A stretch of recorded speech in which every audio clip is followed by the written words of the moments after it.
Momentum is one of those concepts in physics that actually agrees with your common experience. For example, something that has a lot of momentum would be something like a truck driving really fast down the road.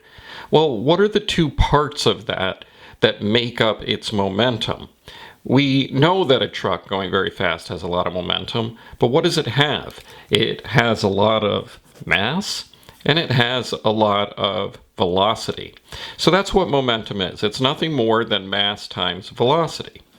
Well, the symbol for momentum is a lowercase p, and I put the little symbol for vector over the top because momentum is a vector, which means direction matters. So the direction that the object is traveling, its velocity, means that its momentum itself has the direction that the velocity has. The units, we just take mass, kilograms, velocity, meters per second, and it's just called the kilogram meter per second. It doesn't have a name. So let's look at a couple of different examples. Let's say we have a truck that's parked, and we have a ladybug that's crawling along the ground at 0.1 meters per second. Which of these two would have the greater momentum?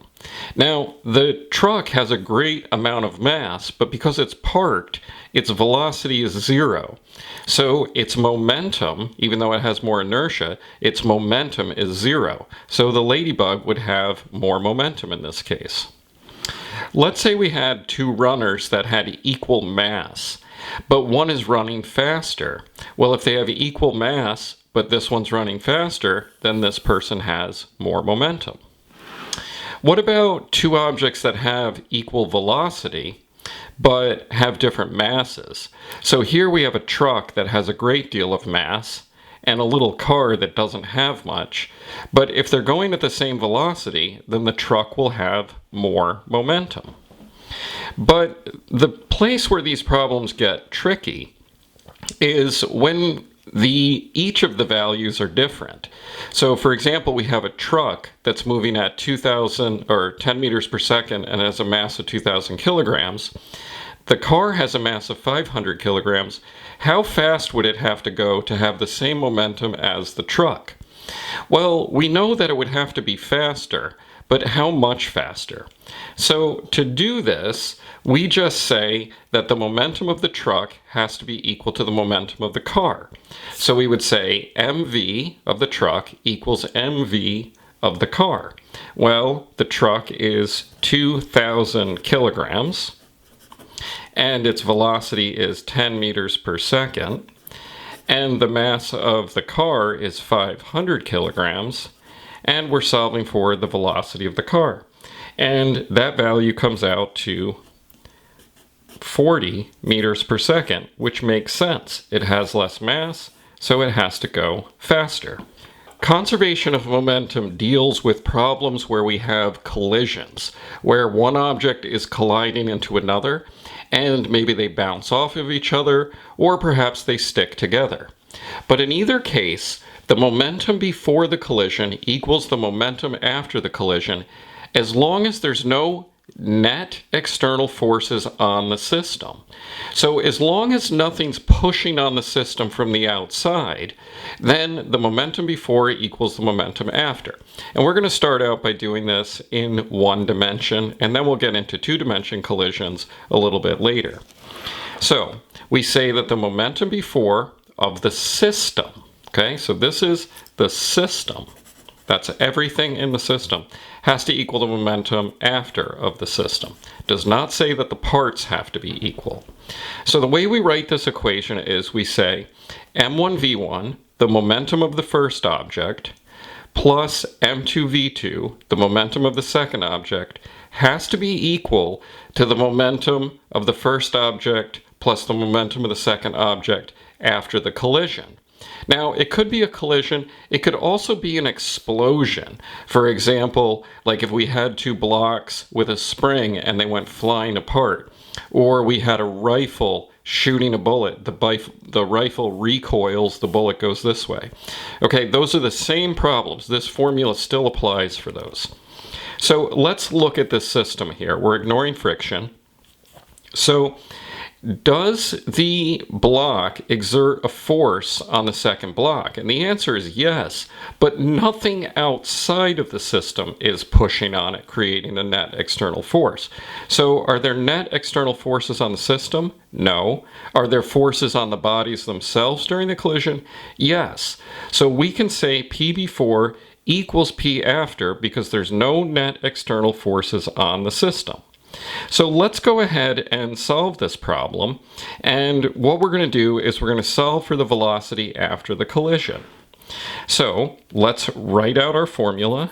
m1v1 plus m2v2 equals m1v1 prime plus m2v2 prime. So the first thing we have is the first block. So that's 6 kilograms times 2 meters per second. Plus the second object, which is 4 kilograms times 0 meters per second, so that's going to drop to 0, equals the momentum of the second object and the first object and the second object after the collision. But this after the collision is going to have the same velocity. So if we have m1v prime, we'll call it for the new velocity, plus m2v prime, and these are equal, then we can factor out the m1 and the m2 to give us m1 plus m2 v prime. Now, why is this true? It's because this is acting like one object. It's acting like a 10 kilogram object. So on the other side of this equation, we can put these together and say 10 kilograms times v prime. It won't be 1 or 2, it's just whatever it happens to be. So on this side of the equation we have 12, and on this we have 10. So v prime comes out to 1.2 meters per second. Now let's look at this answer for a second, because one thing that we have to think about is what's going to happen after this collision. Well, it's going to hit, and momentum has to be conserved, so it has to slow down. More mass, slower velocity. Also, we can look at this. 6 times 2 is 12, so the momentum of the system before is 12. What's the momentum after? Well, that's 10 times 1.2. That's also 12. So P before equals P after. Let's do the problem that we did before as a derivation. So we have block M1 traveling along at V1. We have block 2 that is at rest. They collide and stick together. So this is going to be M1 and M2. And this little drawing here, this is like Velcro.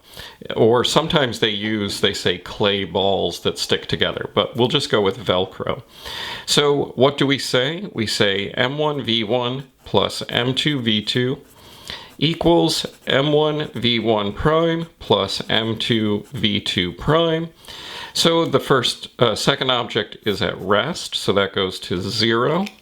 So now we have m1v1 equals, and these velocities are equal, so we can factor out the m's. So we have m1 plus m2 all times v prime. Dividing both sides by m1 plus m2 gives us v prime is equal to m1v1 over m1 plus m2. Now, if you can do this problem, you can pretty much do any conservation of momentum problem in one dimension. So let's look at this. We have a 4 kilogram mass that is going to crash into a 2 kilogram mass. So they're moving in opposite directions. Then after the collision, the 2 kilogram mass takes off at 3 meters per second, and we want to find out what's the velocity of this mass, and also what direction is it going? Is it going to bounce off of the 2, or is it going to keep moving in the same direction as the 2? Now remember, we said that momentum is a vector, so we have to take into account direction. So let's write our equation. We have m1v1 plus m2v2 equals m1v1 prime plus m2v2 prime. So m1v1 is going to be 4 kilograms times 4 meters per second plus, but then it's going to be 2 kilograms times a negative 2 meters per second. So what I'm going to do is, rather than put in 2 times minus 2, I'm just going to put in minus 2 kilograms times 2 meters per second equals m1 v1 prime, so that's 4 kilograms times v1 prime, plus 2 kilograms times 3 meters per second. So what that's going to give us on this side is 16 minus 4, so that's going to be 12 kilogram meters per second, is equal to, on this side, we have 4 v1 prime plus 2 times 3, that's going to be 6 kilogram meters per second.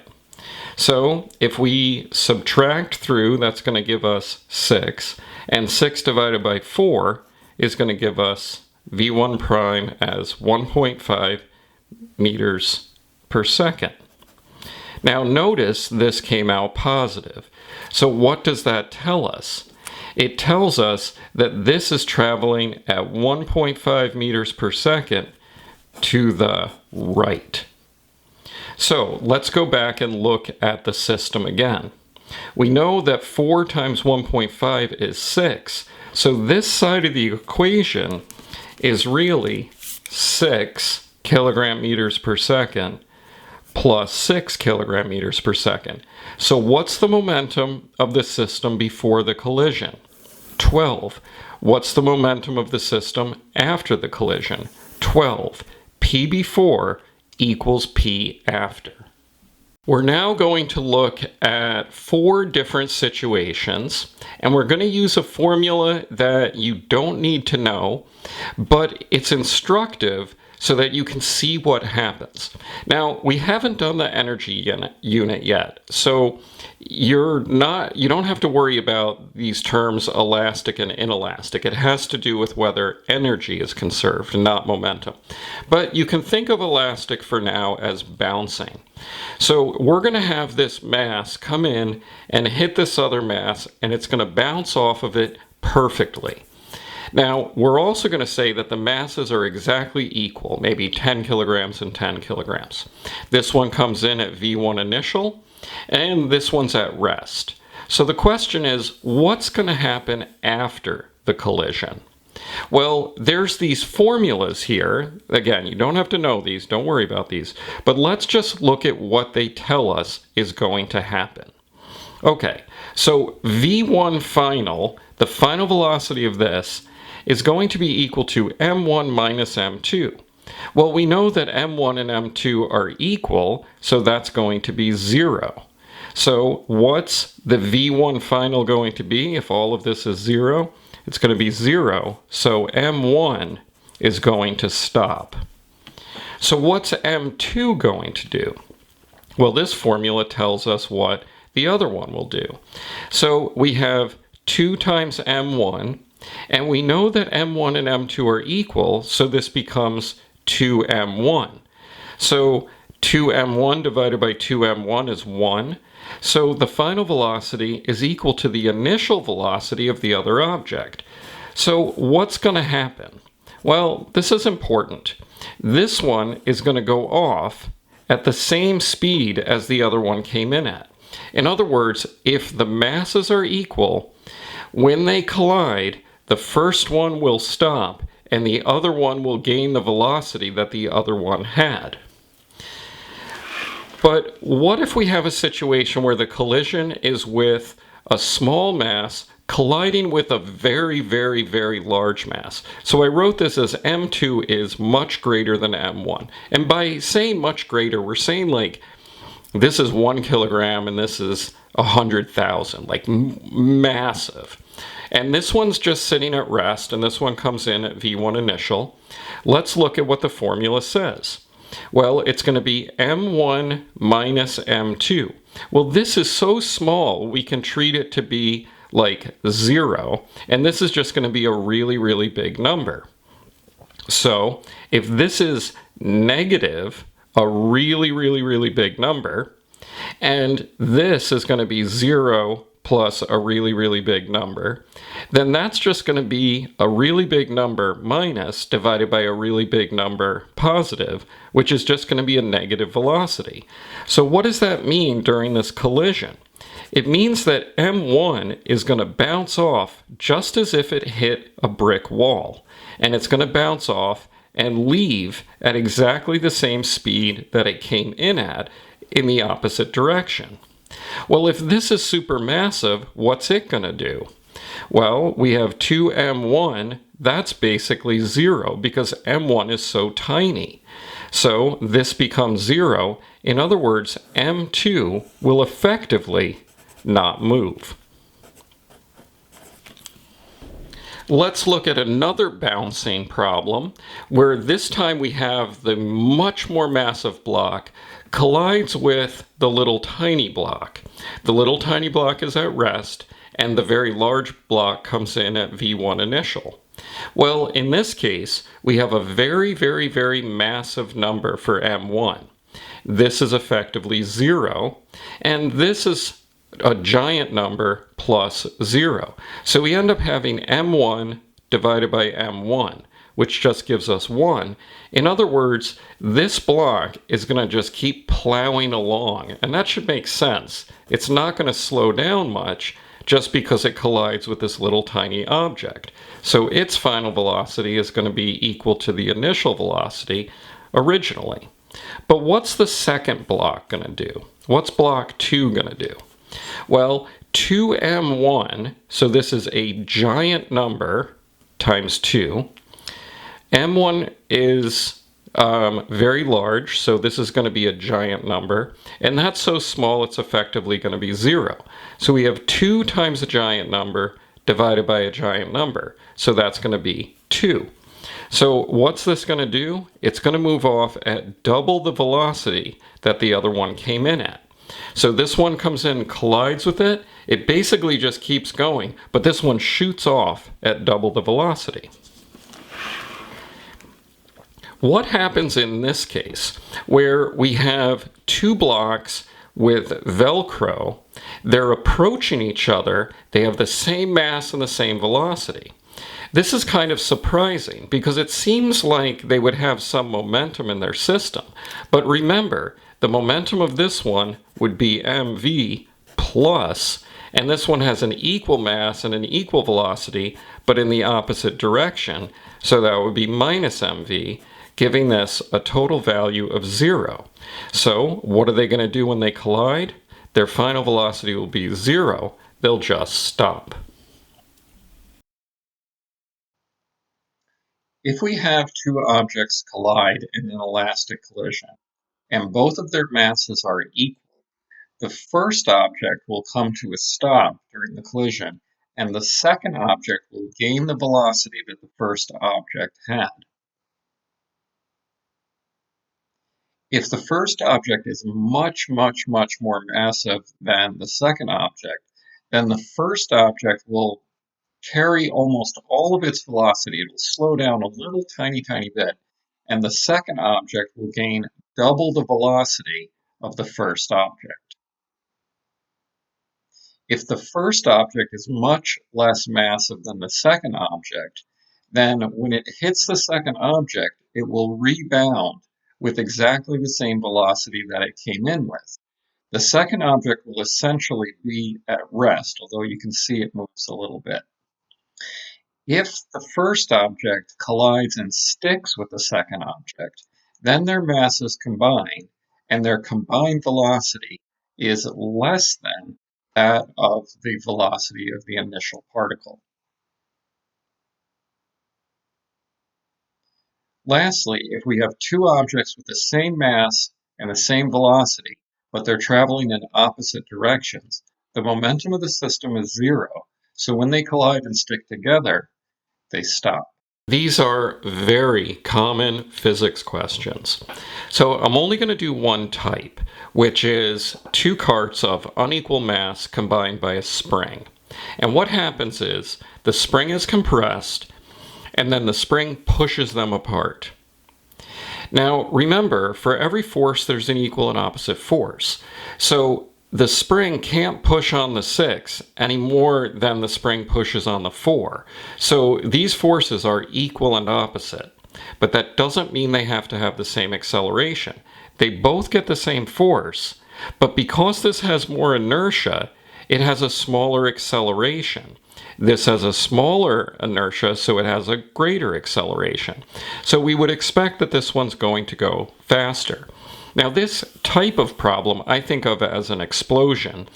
There are many different versions, and they can dress these up in different ways. One very common way of doing it is saying a cannon shooting a cannonball. So this would be our cannon. Our cannon would recoil. In other words, the cannon moves back, and the cannonball moves off this way. The more massive the cannon, then the less the cannon will move back compared to the velocity that the cannonball gets. This could also be a rifle and a rifle bullet. Again, they would call this recoil, or sometimes they might use the word kick. It's kickback. It's the amount the rifle moves backwards when the rifle bullet moves forward. And lastly, sometimes they'll do two ice skaters. One, a massive ice skater, and they push on a less massive ice skater, and they both move off. So we're going to use the same formulas that we've used before, which is P before equals P after. So we're going to do m1v1 plus m2v2 equals m1v1 prime plus m2v2 prime. Now, we got to be a little bit careful here, because when the system is at rest, nothing's moving.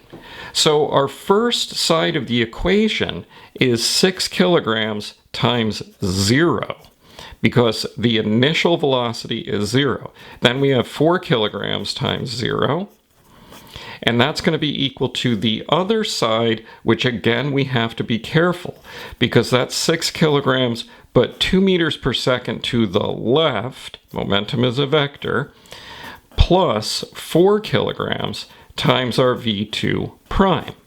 So this whole side of the equation just drops out to become 0.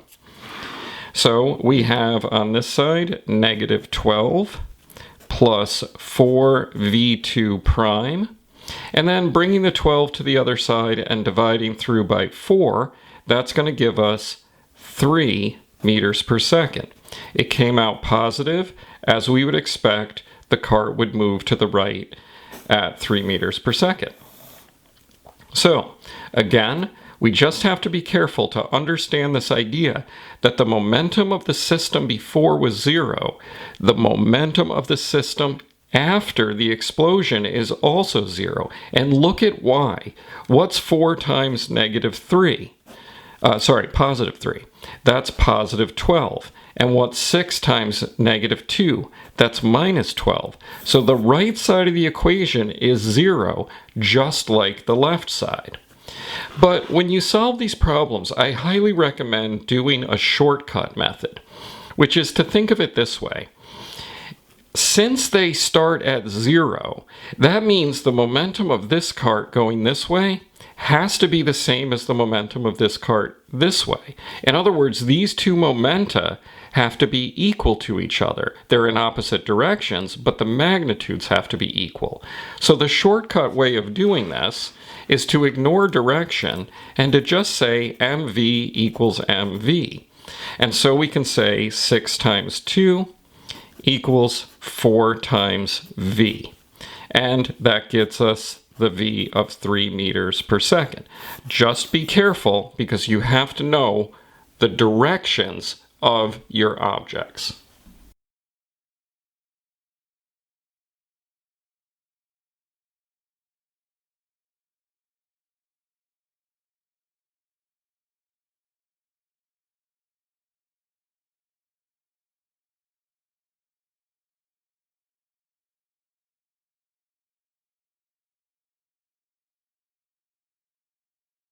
What happens when we have a collision between two objects, but then they split off into angles, and now we're dealing with two dimensions?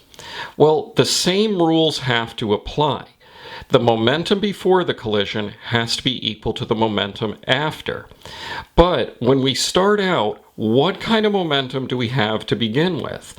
Well, we have m1v1 initial, but that's x information. So the total momentum before the collision is m1v1 initial, but that's x. Then the collision takes place, because we're saying this is at rest, as before. So the collision takes place, and then m2 goes shooting off here at some angle theta 2, and m1 shoots down here at some angle theta 1. Well, was there any y momentum initially? Well, this was not moving in the y direction. This is at rest. So the y momentum initial is 0. So what does the y momentum have to be after the collision? It also has to be 0. So that means the momentum of m2 up has to be equal to the momentum of m1 down, so that these cancel each other out. Well, how do we figure out these momenta? Well, this right here is going to be the other side of our triangle. So that's going to go with sine, because that's our opposite side. And this one is also going to go with sine, because that's our opposite side. So these two sides are going to be the m1v1 times sine theta. But what about in the x direction? Well, in the x direction, we have the adjacent side, which is going to be cosine, and the other adjacent side, which will be cosine, and these two have to add up times their momentum, mv, to the momentum that we started with. So let's look at the formula. We would have m1v1 initial, that's the momentum that we start with, and that's in the x direction. This is a way that is kind of common to write it, the sigma, which means summation. Sum up the x's, sum up the y's. So we sum up the x's, we have m1 v1 initial to start, then we have m1 v1 final cos. So that's going to be this component right here, or that's the m2. So it's going to be this component right here. And then we have our m2 v2 cos theta 2. So that's going to be this one. And those combined components are going to be equal to the initial momentum in the x direction. Now in the y direction, there was no momentum initially, so it's 0. So we have m2 v2 final sine theta, because now we're dealing with this. But the m1 version of it is down. So that's negative, so we need a negative sign in here. So what does this picture look like after the collision? This is going to be the components of m2 v2 up and m1 v1 down. And what went with those? Well, those go with sine. And the two components that are equal, they're not necessarily equal, that are going in the positive to the right direction, those are going to be the ones that go with cosine theta. And the sum of these two have to be equal to the initial momentum in the x direction. Let's go ahead and solve a problem with numbers. So we have a 5 kilogram mass traveling at 10 meters per second. We'll call this m1. And it cruises along. This could be like a pool ball hitting another pool ball. And it hits a second mass, also of 5 kilograms. And this m2 goes off at 6 meters per second at an angle of 53 degrees. The initial ball cruises down here at an unknown velocity at 37 degrees. So the question is, what's this unknown velocity? And we're actually going to do this two ways so that you can see the big picture of this. Let's start by doing the sum of the momenta in the x direction. And that's going to be equal to m1 v1. And then we're going to have our m2 v2. And we want the x component, so that's going to go with cosine. And then the other one is also to the right, so that's going to be m1v1, also cosine theta, except that's going to be the 37. And then if we put our numbers in, we have 5 kilograms times 10 meters per second is equal to m2v2, so that's going to be 5 kilograms times 6 meters per second times cos 53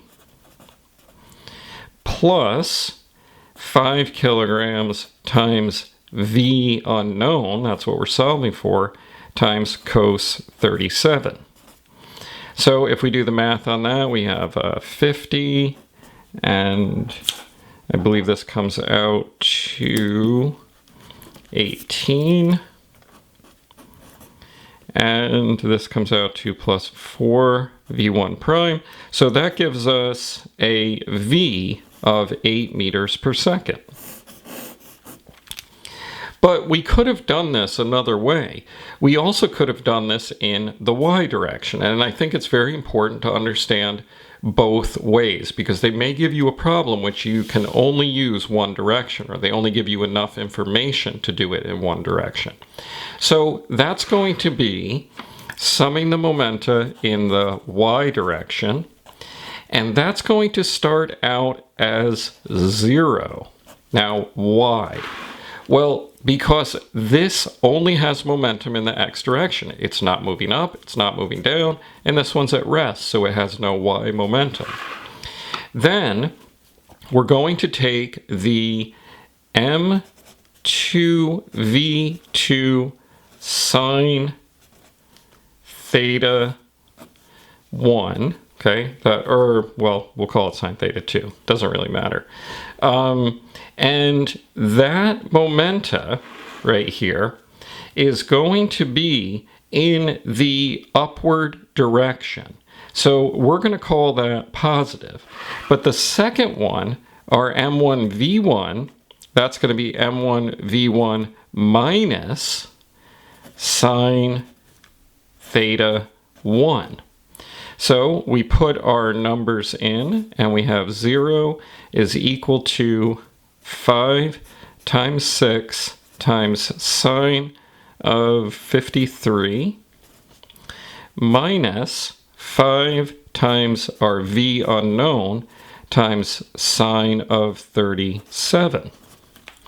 And we do the math on this. We can add this to the other side and solve for v.